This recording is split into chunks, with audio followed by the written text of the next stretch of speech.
Welcome to icon news. నేను మీ పవన్ కృష్ణమూర్తి.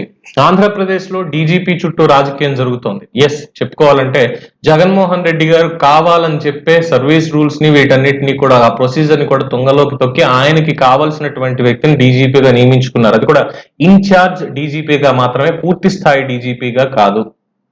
గౌతమ్ సవాంగ్ ని తీసేసి ఆయన్ని ఏపీపీఎస్సీకి పంపించి బోర్డు చైర్మన్ గా పంపించి ఆయన ప్లేస్ లో కసిరెడ్డి రాజేంద్రనాథ్ రెడ్డి గారిని ఇన్ఛార్జ్ డీజీపీగా మాత్రమే నియమించారు.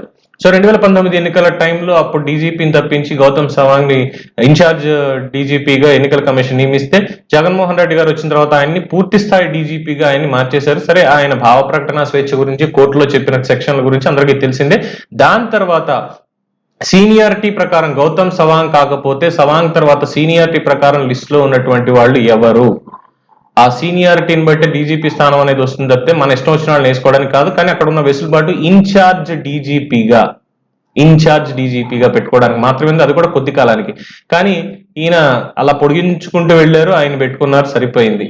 ఇప్పుడు ఆయన ఫోన్ ట్యాపింగ్ ఇష్యూలో బయట పడకపోతే at the same time DGP మార్పు అయితే ఖచ్చితంగా ఉంటుంది ఎన్నికల కమిషన్. తర్వాత డీజీపీ ఎవరు అంటే వినిపిస్తున్నటువంటి ఒకే ఒక్క పేరు ఏబి వెంకటేశ్వరరావు, మాజీ ఇంటెలిజెన్స్ చీఫ్. ఇప్పుడు డీజీపీగా ఆయన వస్తున్నారా అన్నటువంటి ఒక వార్త బయటకు వస్తోంది. ఎందుకంటే డీజీపీ మార్పు ఖాయం అన్న తర్వాత సర్వీస్ రూల్స్ ప్రకారం సీనియారిటీ ఎవరికి ఉంది ఏంటి అని చూస్తే ఆ లిస్ట్ ఫస్ట్ నేమ్ వచ్చేసి ఏబి వెంకటేశ్వరరావు గారిది, తర్వాత మిగతా వాళ్ళు ఉన్నటువంటి వాళ్ళది. ఖచ్చితంగా ఇందులో ఆయనకే రావాలి. 4 ఏళ్ల నుంచి కూడా ఆయన్ని సస్పెన్షన్ చేసి ఉంచింది ప్రభుత్వం, కోర్టుకి వెళ్ళి సాధించుకున్నప్పటికీ కూడా. ఎందుకు చేశారు ఏంటంటే ఫోన్ ట్యాప్ చేశారు, ఇజ్రాయెల్ నుంచి పరికరాలు కొన్నారు ఇది అని చెప్పారు. ఇక్కడ అర్థం కానటువంటిది, ఇజ్రాయెల్ నుంచి పరికరాలు కొన్నామంటే ఎవరు కొన్నారు, ఎప్పుడు కొన్నారు, అది కేంద్ర ప్రభుత్వం వాళ్ళు ఖచ్చితంగా దానికి సంబంధించి ఇవ్వాలి. ఆ అమౌంట్లన్నీ కూడా కేంద్ర ప్రభుత్వం వద్ద ఉంటాయి అనేది అందరికీ తెలిసినటువంటి విషయమే. బయట నుంచి తెప్పించుకోవాలి నిఘా పరికరాలు, ఇంకోటి ఏమన్నా అంటే దానికి ప్రభుత్వం ఆమోదం తెలపాలి, ప్రభుత్వం మళ్ళీ కేంద్రానికి చెప్పాలి, కేంద్రం అప్రూవల్స్ ఇవ్వాలి, ఇవన్నీ ఉంటాయి. రెండోది, ఆంధ్రప్రదేశ్ ప్రభుత్వం వెళ్ళి మేము మా ఇష్టం వచ్చినట్టు కొనుక్కు తెచ్చేసుకుంటాం అనుకోవడానికి లేదు, వెళ్ళి కొనలేరు. ఖచ్చితంగా సెంట్రల్ గవర్నమెంట్ ఇన్వాల్వ్మెంట్ ఉంటుంది. బయట నుంచి వచ్చేటువంటి నిఘా పరికరాలు ఏంటి, దేనికి, ఎలా వాడతారు, ఎందుకు ఇదంతా అవసరం అవుతుంది అని చెప్పి.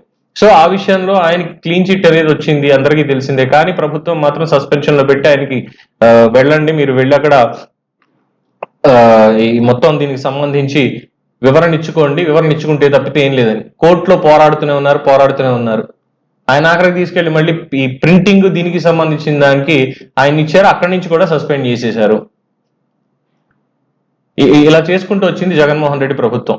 సో కక్ష సాధింపు అనడంలో ఎటువంటి అభ్యంతరం అయితే లేదు. అలాగే వాళ్ళు అప్పట్లో చేసినటువంటి ఆరోపణ 35 మంది కమ్మ డిఎస్పీలని నియమించేశారు చంద్రబాబు అని చెప్పి ఆరోపణ చేసి మళ్ళీ వాళ్లే అబ్బెబ్బే అలాంటిది ఏం లేదు అని చెప్పి నిస్సిగ్గుగా చెప్పుకుంటూ వచ్చారు. సో ఇలా పోలీసులతోటి వీటితోటి కూడా ఇదంతా అయిపోయింది, ఆడుకోవడం అనేది.